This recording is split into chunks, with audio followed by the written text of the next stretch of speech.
하나님 말씀은 요한복음 18장입니다.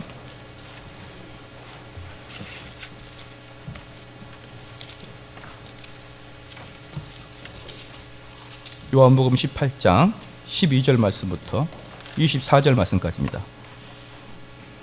요한복음 18장 12절부터 24절 말씀까지 봉독해 올리겠습니다.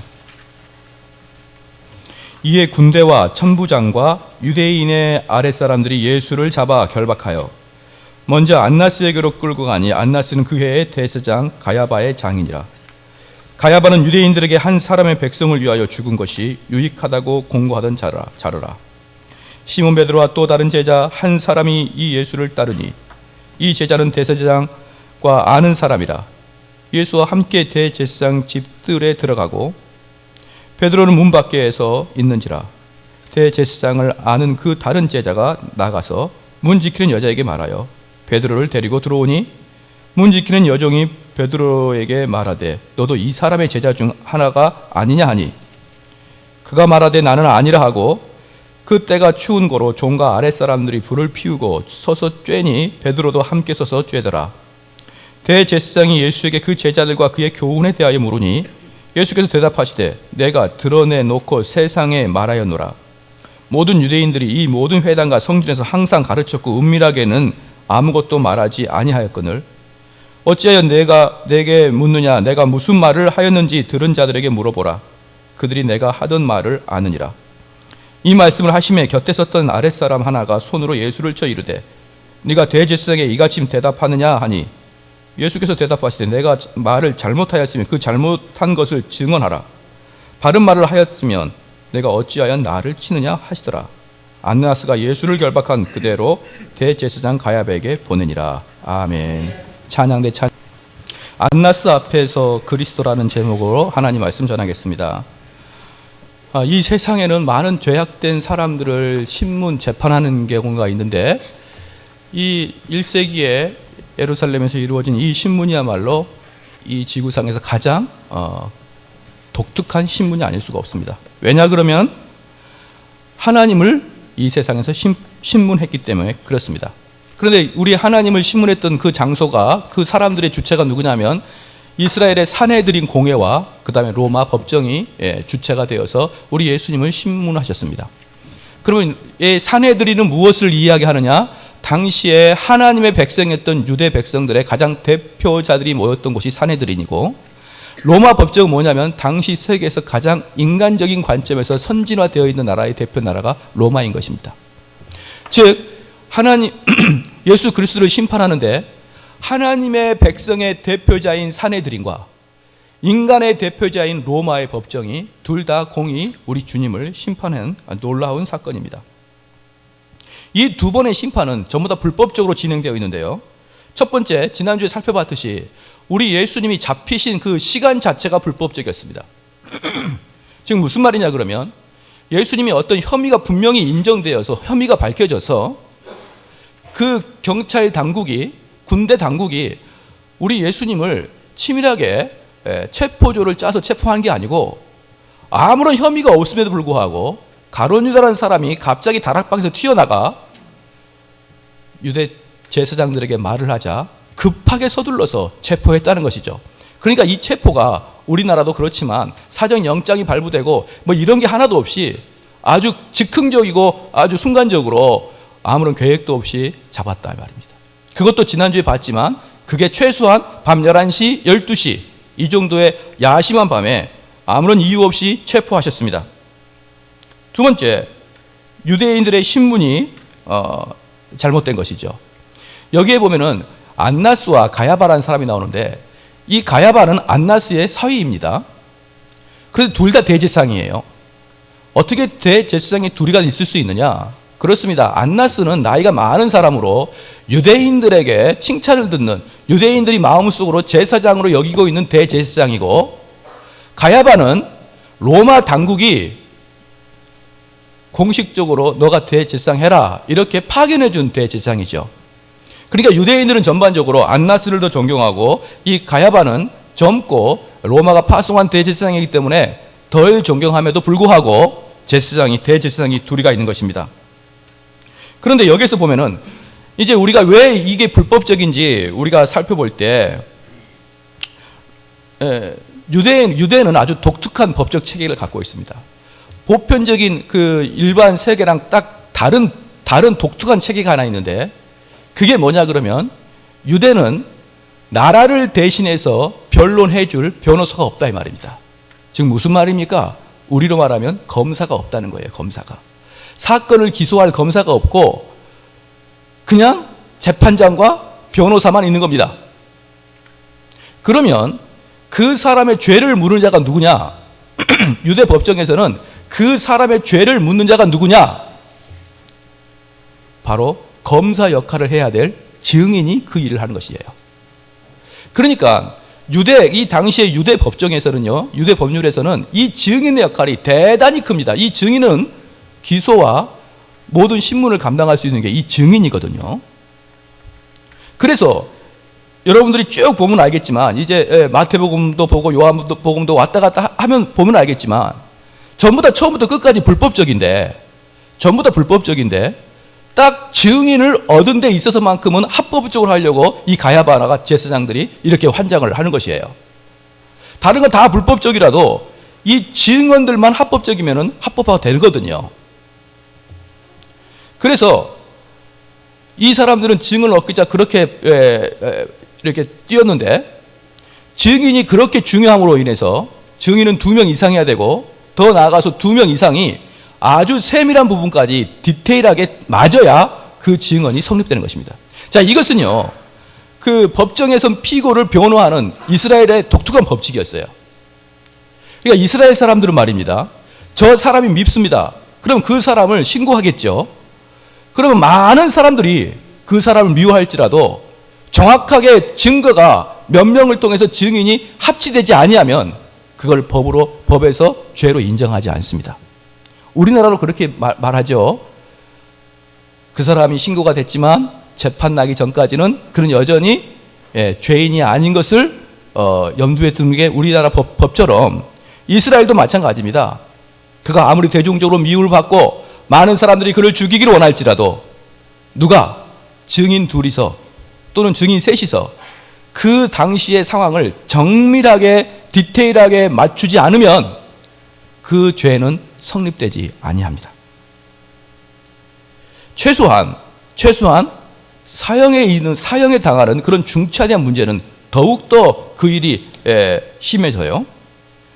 산헤드린에서 거의 사형 선고가 이루어지지 않고 있다는 것을 여러분 잘 알아야 됩니다. 이 산헤드린은 언제 만들어졌냐면 모세 때부터 만들어졌지요. 민수기 11장 한번 봐보겠습니다.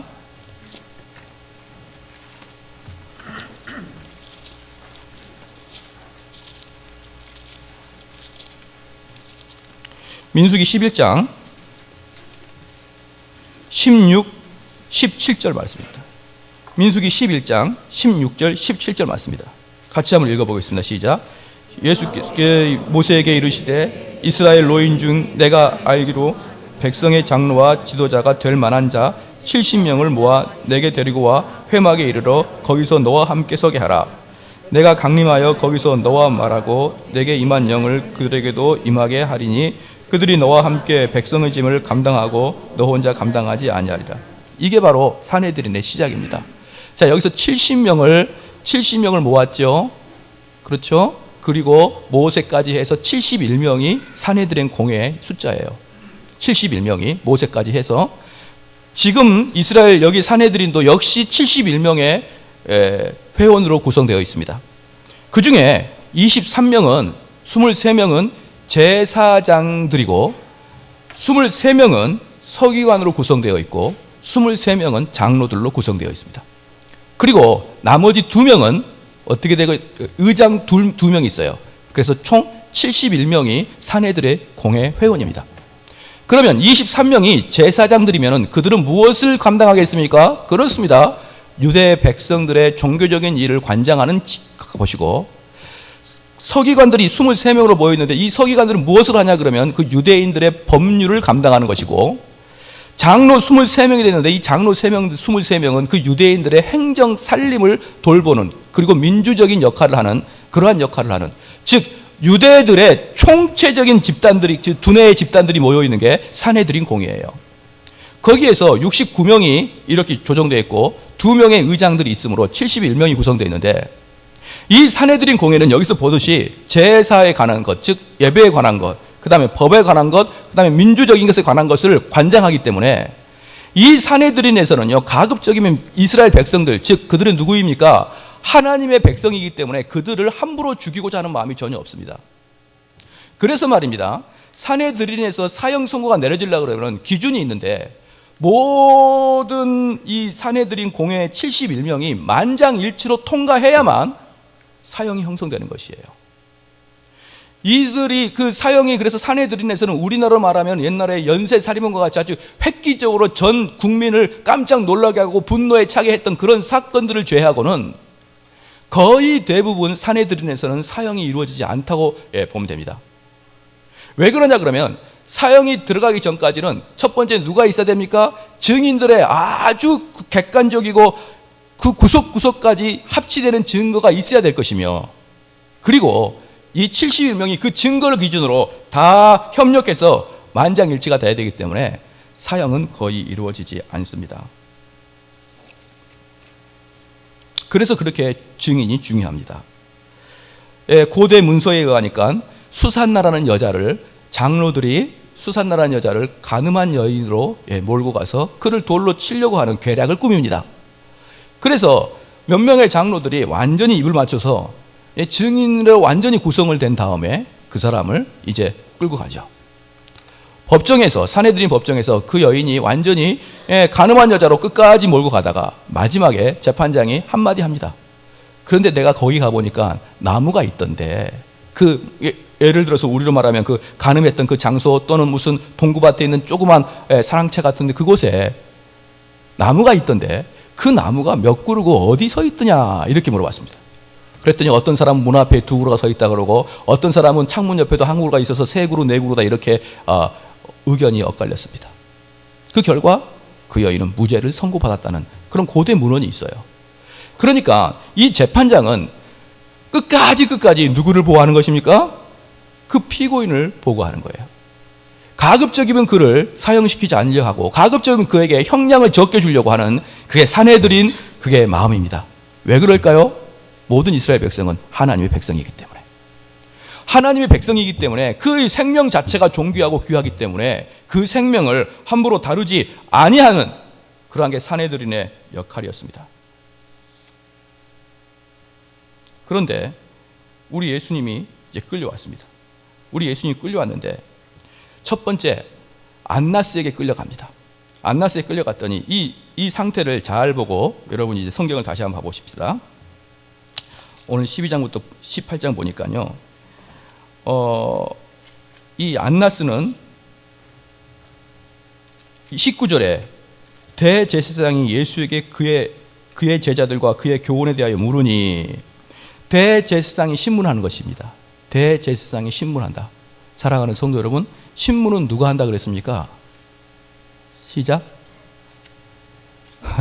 신문은 증인들이 한단 말이에요. 증인이 검사랑 똑같단 말이죠. 이 재판장은 죄인을 신문하는 게 아니고 증인들의 신문을 듣고, 그리고 그 재판을, 사회를 보는 것이고, 그 결정은 산헤드린 공회의 만장일치로 통과시킨단 말입니다. 그러니까 재판장이 신문하고 질문하고 그러는 게 아니에요. 만약에 그 증인들이 너무 그 사람을 몰아붙일 때 혹시 재판장이 방금 수산나처럼 그 수산나를 살려주기 위해서 질문한다, 그 검사 쪽에, 증인 쪽에 질문할 수는 있어도요, 그 죄인을 신문하기 위해서 대제사장이 나서지는 않습니다. 그런데 여기서 보면은 19절에 대제사장이 예수에게 그의 제자들과 그의 교훈에 대하여 물으니, 예수님에게 그가 신문하는 것이에요.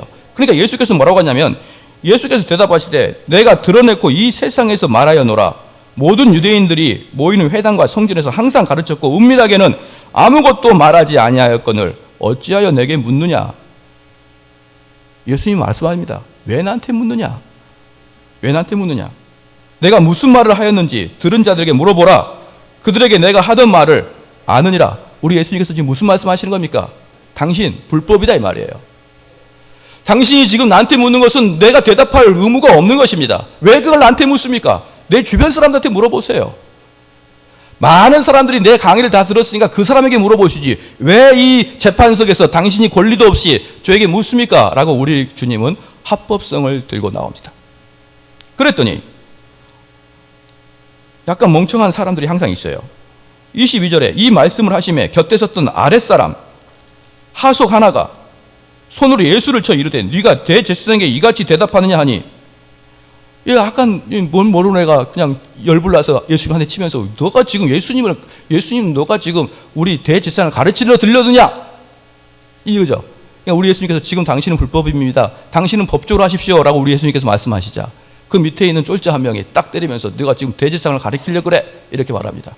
예, 왜 그럴까요? 아무것도 모르니까 그러는 거예요. 사람이 법을 알아야 되는 것입니다. 그래서 23절에 예수께서 대답하시되 내가 말을 잘못하였으면 그 잘못한 것을 증언하라. 바른 말을 하였으면 네가 어찌하여 나를 치느냐 하시더라. 내가 뭘 잘못했냐? 법적으로 하자. 우리 주님이 그런 것입니다. 할렐루야. 법적으로 하자. 도대체 좀 정신 좀 차리고 살아라 이 하소가, 이런 얘기예요. 그러니까 24절에 안나스가 예수를 결박한 대로 대제사장 가야바에게 보내니라. 안나스가 우리 주님의 요상한 그 신적인 그 기운을 느끼고 우리 주님의 당당함을 느끼고 우리 주님의 해박한 법률 지식을 보면서 자기가 감당하지 못한다고 느낀 거예요. 그래서 가야바 제사장에 보내버린 겁니다. 사랑하는 성도 여러분, 이게 지금 무엇을 이야기합니까? 우리 주님은 처음부터 불법적인 신문을 당하신 거예요. 불법적인 신문을 당하시는 겁니다. 그래서 사흘 동안에, 그러니까 예수님이 이제 모아서 예수님의 그 죄를 물어보니 예수님께 기껏해야 그 제목은 뭐냐면 가난한 자들과 함께 식사를 했다, 창기들과 죄인들과 놀았다, 우상 숭배하는 사마리아 사람을 레위인이나 제사장보다 높게 여겼다, 이적을 행했지만 유대 지도자들이 이적을 행해라고 할 때는 그들에게 행하지 않았다, 세리들과 죄인들과 같이 음식을 먹었다, 안식일을 지키지 않았다, 유대 명절을 철저히 지키지 않았다, 성전에서 생축들을 쫓아내므로 예배를 방해했다. 이거밖에 없는 겁니다. 그러니까 도대체 이걸로 도대체 형법으로 얽힐 수가 없는 거예요. 그러니까 이 대제사장들이 봤을 때 이 예수님을 어떻게 해서는 엮여서 죽여야겠는데 이 죄들은 감옥에 들어가기는, 아니 사형 당하기는커녕 감옥에 들어가서 태형도 못 시킬 만한 그런 죄들아 이 말입니다. 그러니까 우리 예수님을 잡았는데 이 예수님이 다른 사람 같지 아니하고 이풍당당하고 법률적인 지식도 해박하고 그 사람을 걸어서 죽여야겠는데 그 죽일 만한 죄악들도 너무 연약하기 때문에 대제사장들이 지금 골머리를 앓고 있습니다. 자, 그럼 누구를 찾을까요? 시작. 증인들을 찾아 나서기 시작하는 것이에요. 그래서 증인을 찾았는데 마태복음 26장 60절 61절 이따가 찾으면 됩니다. 그때 거짓 증인이 많이 나왔으니 얻지 못하더니 후에 두 사람이 와서 가로되, 이 사람의 말이, 이 증인들이 하는 말입니다. 잘 들어야 됩니다. 내가 하나님의 성전을 헐고 사흘에 지을 수 있다. 내가 하나님의 성전을 헐고 사흘에 지을 수 있다. 이렇게 증인이 이야기했고, 마가복음에서는 증인이 어떻게 얘기했냐면은 마가복음 14장 57절 58절에 보니까 어떤 사람들이 일어나 예수를 쳐서 거짓 증거하여 가로되, 우리가 그의 말을 들으니 손으로 지은 이 성전을 내가 헐고 손으로 짓지 아니하는 다른 성전을 사흘 만에 내가 짓겠다라고 했어요.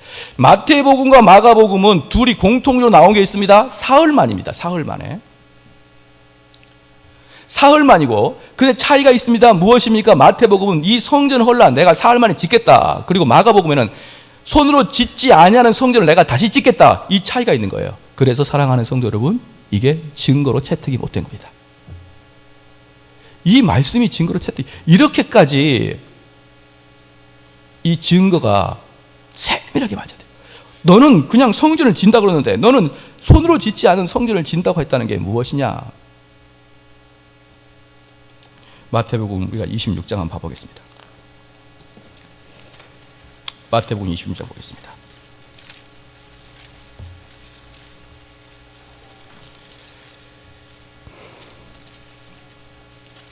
마태복음 26장 57절 말씀부터 이게 정확하게 나옵니다. 아주 그 상황이 세밀하게 나와 있죠. 예수를 57절입니다. 예수를 잡은 자들이 그를 끌고 대제사장 가야바에게로 가니 거기 서기관과 장로들이 모여 있더라. 베드로가 멀찍이 예수를 따라 대제사장의 집들에까지 가서 그 결말을 보려고 안에 들어가 하인들과 함께 앉았더라. 대제사장과 온 공회가 예수를 죽이려고 그를 칠 거짓 증거를 찾으매, 증인을 찾았습니다. 어떻게 하려고? 죽이려고요. 증거를 찾아보니 죽일 사람이 아니고 죽이려고 거짓 증거를 찾더라 이 말입니다. 60절에 거짓 증인이 많이 나와서 얻지 못하더니 후에 두 사람이 와서 이르되 이 사람의 말이 내가 하나님의 성전을 헐고 사흘 동안에 지을 수 있다 하더라 하니, 자, 여기까지는 증언인데 아까도 말씀드렸지만 마가복음과 틀립니다. 이 증언이 채택되지 않는 것입니다. 그러자 대제사장이 예수님께 직접 신문합니다. 합법입니까? 불법입니까? 불법이죠. 62절에 대제사장이 일어서서 예수께 묻되 아무도 대답도 없느냐? 이 사람들이 너를 치는 증거가 어떠하느냐 하되, 예수님께서 아무 대답도 안 하자 어때? 이렇게 물었습니다. 그랬더니 예수께서 침묵하시거늘 대제사장이 이르되, 여기서 대제사장이 뭐합니까? 신문합니다. 내가 너로 살아계신 하나님께 맹세하게 하노니 내가 하나님의 아들 그리스도인지 우리에게 말하라. 사랑하는 성도 여러분, 지금 가야바가 어떻게 했냐면 우리 예수님을 사형시켜야 되는데 유대법에 사형시킬 수 있는 법이 딱 하나 있습니다. 무엇일까요? 신성모독죄입니다. 신성모독죄. 이것은 사형에 해당합니다. 유대법에. 그럼 이 법 체계를 보면 됩니다. 유대에서 사형을 시키면 그 자체에서 사형 집행을 못하고 빌라도 법정에다가 재가를 받아야 되는 것이에요. 그러니까 유대인들도 유대인들이 보기에도 죄가 되고 빌라도가 보기에도 죄가 되는 것을 지금 이 가야바가 딱 짜맞춘 것입니다. 유대인이 보기에 죄가 된 게 무엇입니까? 내가 너로 살아계신 하나님께 맹세하노니 네가 하나님의 아들이냐 이 말이에요. 너가 하나님의 아들이냐? 이건 지금 신성모독을 엮으려고 하는 것입니다. 그러면 이 사람이 유대 법정에서 하나님의 아들이라 그랬다 그래가지고 사람들이 이거 저놈이 저거 하나님의 아들이라 그러네, 신성모독죄네, 그래가지고 빌라도 법정에 갔어요. 여러분 한번 생각해 보십시오. 이 정대현 목사가 나는 어제 성령이 나에게 오셔서 내가 여러분들이 기다리는 메시아입니다, 또 다른 보혜사 정대훈, 이러면 어떻게 할까요? 그러면 여러분들이 뭐 저런 목사가 있나 이러면서 저를 끌고 경찰서 가면 경찰이 뭐라 그럴까요? 참 쓸데없는 걸로 오셨네요, 이렇게 경찰들이 그럴 거란 말이죠. 그러니까 이 빌라도 법정 딱 가면은 빌라도요, 이 사람이 자기가 하나님의 아들이라 그럽니다. 그럼 빌라도가 뭐라 그럽니까? 그런데 나보고 어쩌란 말이야 라고 이야기할까 봐 뭐라고 합니까? 너가 그리스도냐 묻는 거예요. 너가 그리스도냐. 하나님의 아들, 이것은 유대 사내들인에서 사형 선고를 받기를 원하고, 그 다음에 그리스도이냐, 이것은 너가 뭡니까? 메시아냐, 너가 구세주냐, 더 나아가서 너가 뭐냐, 이 나라의 왕이냐 이 말이에요. 너가 유대인의 왕이냐 이 말입니다. 이 두 개를 아주 교묘하게 딱 붙여가지고 유대인에게도 광분하게 하고 빌라도에게도 광분하게 할 딱 죄목을 딱 던집니다. 할렐루야. 천재 가야바, 천재입니다. 천재. 이 두 개를 딱 엮어서 예수님께 딱 던지자 예수님이 뭐라고 합니까? 64절에 예수께서 이르시되 네가 말하였느니라. 그러나 내가 너희에게 이르니 이후에 인자가 권능의 우편에 앉아 있는 것과 하늘 구름을 타고 오는 것을 너희가 보리라 하시니, 너가 말한 게 맞다. 그렇게 말하자 보십시오. 65절에 다 같이 읽겠습니다. 시작. 이에 대제사장이 자기 옷을 찢으며 이르되 그가 신성모독하는 말을 하였으니 어찌 더 증인을 요구하리. 보십시오. 증거 필요 없다는 거예요. 왜 그럴까요? 자꾸 증인들이 헷갈리니까, 안 맞으니까 증인 필요 없이 저 죽이자 이렇게 한 것입니다. 그러자 보라, 너희가 지금 이 신성모독하는 말을 들었도다. 누구한테 지금 이야기하는 겁니까? 사내들인 사람들한테 보라, 저가 지금 신성모독한 것을 들었지 않느냐. 딱 그러자 66절에 너희 생각은 어떠하냐 대답하되 이르되 그는 사형에 해당하니라 하고. 그렇습니다. 결국은 가야바의 천재성이 예수님을 죽이게 하는 것입니다. 그럼 가야바가 어떤 사람인지 한 번만 보겠습니다. 요한복음 다시 한번 보겠습니다. 요한복음 18장 보십시다.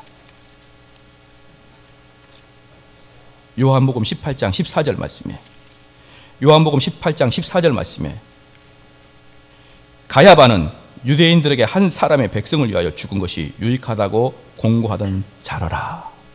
가야바가 누구냐 그러면, 가야바가 누구냐 그러면 자기 사리사욕을 챙기는 사람이 아니에요. 가야바는 이 유대 민족이 부흥하고 잘 살기를 바라는 그런 열정적인 공무원이고 총독이고 대제사장인 것입니다. 이 유대라는 나라가 잘 살기를 원하는 그런 훌륭한 지도자라 이 말입니다. 그런데 누가 저 예수라는 자가 있어서 이 사회가 혼란이 되기 때문에 저 예수를 죽이는 게 낫다고 생각하는 훌륭한 사람이다 이 말이에요. 사랑하는 성도 여러분, 이 말씀을 보면서 우리가 느껴야 될 게 무엇입니까? 우리는요, 우리가 생각하는 정의, 우리가 생각하는 의로움, 우리가 생각하는 올바름이라고 하여 그 올바름을 실천하기 위해서 예수 그리스도를 죽여버리는 경우가 있다 이 말입니다. 저희가 주일마다 기도하는 게 무엇입니까? 내 뜻대로 살았던 것을 용서하여 주시옵고 하나님의 뜻을 구하지 아니한 걸 용서하여 주시옵소서라고 기도했지요. 그런데 우리가 일주일 내내 하나님의 역사하심과 하나님의 생각과 하나님의 가치관이 내 생각에 전혀 투영이 되지 아니하고 일주일 내내 내 마음대로 살아가다가 어떤 사람이 잘못한 걸 보고 저렇게 하면 안 되지 않느냐, 저것은 나쁜 짓 아니야 라고 하면서 자기 스스로 의롭다고 생각하고 자기 스스로 강군하여 내가 저것은 가만두지 않을 거야 라고 할 때 여러분 마음속에 원수까지 사랑하라는 주 예수 그리스도의 말씀이 떠오르긴 하는 것입니까? 내가 이 원수는 도저히 못 참겠어, 내가 정말 저 사람을 내가 한번 부딪히고 말 거야, 이건 너무나 불안당하고 불합리한 대우야, 이건 참는 것이 아니지, 내가 참고 참아도 이건 참을 수 없어 라고 해서 일주일 동안을 그냥 마음속에 분노를 가지고 내가 만나기만 해봐라, 내가 그냥 확 그냥 엎어버릴 거야 라고 했던 사람들이요, 분을 품어도 해가 지기 전까지 품지 말라고 했던 주님의 말씀 기억하고 있습니까?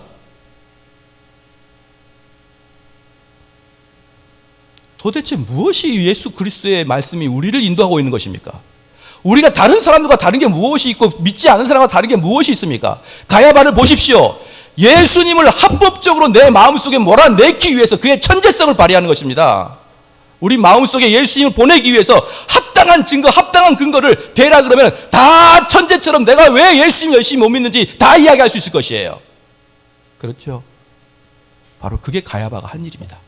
예수님이 내 마음속에 내 중심 속에 살아 계시는 것을 살짝 밀어제끼는데 그냥 밀어제끼는 게 아니라 합리적인 합당한 이유를 대서 살짝 밀어제끼는 가야바. 우리 주님을 나의 보좌에서 밀어내는데 그 밀어낼 때 주님께서 주신 그 지혜와 논리성을 가지고 주님을 밀어내는 것입니다. 많은 사람들 들어보십시오. 이러니 예수님이 내 주변으로 물러가야 되지 않겠습니까? 맞다, 너 말 들어보니까 너가 신앙생활 하기 참으로 어려운 상황이구나. 그래요, 나는 신앙생활 어렵습니다. 나도 신앙생활 잘하려고 하지만 지금 환경은 내가 신앙생활 잘할 수 있는 상황이 아닙니다. 합법적으로 이야기합니다. 그 결과 무엇일까요? 주님을 없애버리고 주님을 죽이는 것이에요. 이 나라가 잘 살고 이 나라가 부강하고 그러면 대통령의 인기가 올라갑니다. 정치 지도자들의 인기가 올라가지요. 근데 이 나라가 경제가 어렵고 불안하고 공포에 빠진다 그러면 우리는 지도자를 손가락질할 것이고 국회의원들에게 손가락질할 것입니다. 그런데 가야바가 그런 존재다 이 말입니다. 가야바가 그런 존재예요. 우리 유대를 위해서 한 사람만 제거하자.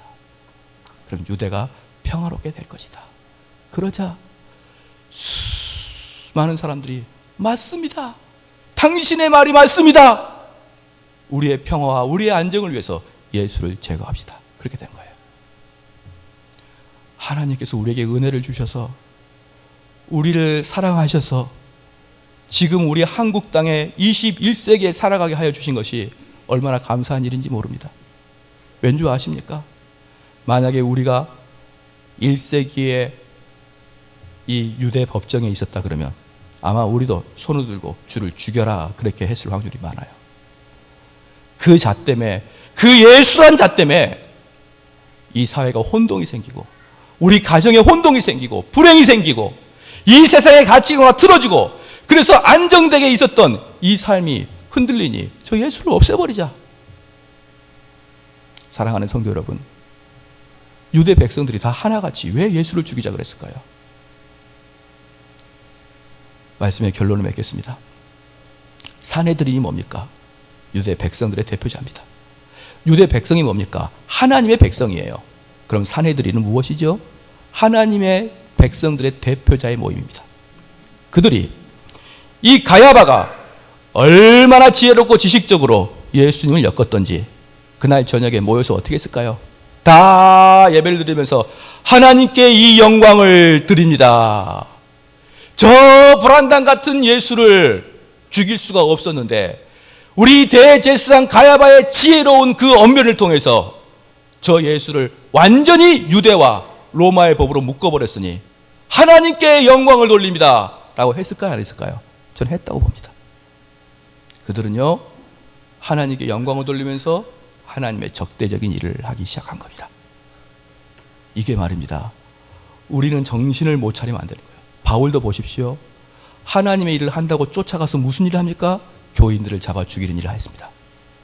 우리들의 열정, 우리들이 하고자 하는 이 열정과 열망이 혹여 무지함으로 하나님의 일을 그리치는 자가 되지 않나 한번 생각해야 됩니다. 그래서 말입니다. 우리 믿음은요, 덮어놓고 믿는 게 아니에요. 우리 믿음은요, 분명한 지식의 근거를 두고 믿어야 되는 것입니다. 많은 사람들이 뭘 예수를 믿는데 그렇게 공부를 열심히 합니까? 그렇지 않아요. 우리의 믿음은 지식의 근거를 두지 아니하면 항상 흔들립니다. 우리의 믿음을 감정의 근거를 두면은 비가 오는 날은 기분이 안 좋다가 햇빛이 쨍쨍 빼면 은혜를 받는 것 같고 업다운이 계속됩니다. 그러나 하나님의 뜻을 분명히 아는 그 지식과 지혜로 우리가 예수 그리스도를 섬겨가지 아니하면 이 가야바와 같이 정의를 위하고 유대를 위하고 백성을 위한다는 그 명목이 어쩔 때 예수님을 죽여버릴 수가 있다는 것을 여러분 아시길 주의 이름으로 축원합니다.